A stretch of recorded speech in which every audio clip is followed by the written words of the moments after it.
નમસ્કાર સદદેવીદાસ જય મા અમર જય શ્રી કૃષ્ણ। ફરી એકવાર અમરધામ આશ્રમના આંગણેથી આપ સૌનું હાર્દિક સ્વાગત છે। આજે અમરધામ આશ્રમ પર આપણે હરમડિયા જ્યાં આશ્રમ બન્યો છે ત્યાંથી નજીકનું ગામ સાજડિયાળી ગામથી સ્વયંસેવક તો આવે જ છે। આજે ઘણા બધા બહેનો છે એ પ્રભુજીને આશ્રમે પ્રસાદ અર્પણ કરવા માટે આવેલા છે। આપણે મહેમાનો પાસેથી જાણીશું કે શા ઉદ્દેશથી આવ્યા છે અને શે નિમિત્તે પ્રસાદ છે। આજે બા તમારું નામ? પાર્વતીબેન, મંજુલાબેન,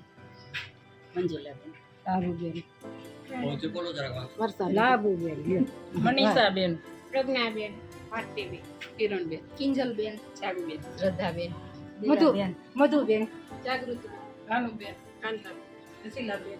સૌથી પહેલાં તો તમારું બધાનું અમરધામ આશ્રમ પર સ્વાગત છે। તમે વિડીયો જોવો છો અમારા? કોણ કોણ જોવે છે? બધા જોવો છો? શું કંઈ શીખ્યા? હું શીખ્યા? કઈ રીતે સેવા કરવાની? અમે તો ખાલી પ્રસાદ આપીને છૂટી, બાકી સેવા તો તમે લોકો જ કરી શકો। ઉપરવાળો કરાવે છે, અમે કાંઈ નથી કરતા। પણ નિમિત્ત તો તમે છો ને અત્યારે। હા, નિમિત્ત બનાવ્યા એ તો અમે કેવું ને, અમે અમારી જાતને ભાગ્યશાળી માનીએ છીએ કે અમરધામ આશ્રમના નિર્માણમાં અમે યોગદાન આપ્યું, જે રીતે આપી, શ્રમ રૂપે, કોઈ પૈસા રૂપે આપતું હોય તો કંઈ શ્રમ રૂપે।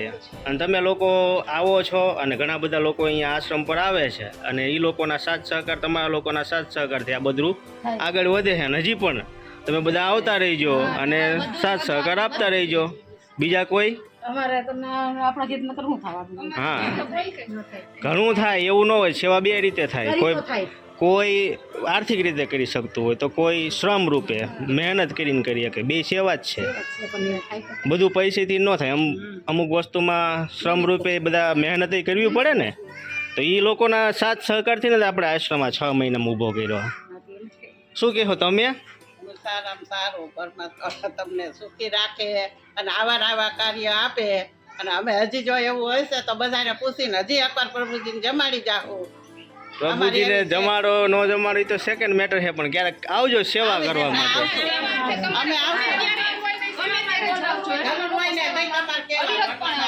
જો આપણે હે ને સામે લોક જ નથી રાખ્યો, એમને ખુલ્લું જ રાખ્યું, દરવાજે તાળું નથી મારતા, એટલે આવી જવાનું। હા, ખૂબ ખૂબ આભાર કે તમે આવો સપોર્ટ આપો છો। સપોર્ટથી જ આપણે આગળ વધી શકીએ ને। અને આ આશ્રમ એ રીતે જ બનાવ્યો છે, કાંઈ વાંધો નહીં। હા, ફોન કરશું, આવતા રહીજો। બીજું શું હોય? શું કોઈ બીજું કાંઈ કહેવા માંગો છો? શું છે આજના પ્રસાદના મેનુમાં બેન? આજ છે સેવ, દાલ ફ્રાય, જીરા રાઈસ, રોટલી, રોટલા અને સંભારો, પાપડ, છાશ। ખૂબ સરસ મજાનું આજે પ્રસાદનું મેનુ છે। અને આ બધા મહેમાનો એ છે એ પ્રભુજીને પ્રેમ ભાવથી પોતાના હાથે બનાવી અને પ્રસાદ અર્પણ કર્યો છે। ફરી પાછા આવતા રહીજો, બરોબર? આવશો ને? સેવા કરવા આવશો? જલપાબેનનું કાંઈ નક્કી નહીં। હા, તો એ તો તમારે બીજના દિવસે આવવાનું। બીજના દિવસે 5 વાગ્યા પછી બેન અહીંયા હાજર હોય। ખાસ અત્યારે જે વિડીયો પણ જોઈ રહ્યા છે એ લોકોને પણ જણાવવાનું કે જલપાબેનને તમારે મળવું હોય તો બીજના દિવસે સાંજે 5 વાગ્યા પછી અહીંયા હાજર હોય। આ સિવાય અમારે એમાં એવું હોય, અમારે હાજર તો રહેવું હોય, પણ બીજા કેસ લેવા માટે ગયા હોય તો અહીંયા હાજર ન હોય। એમ મેન કામ આપણું એ છે, અહીંયા હાજર રહેવું એ નથી।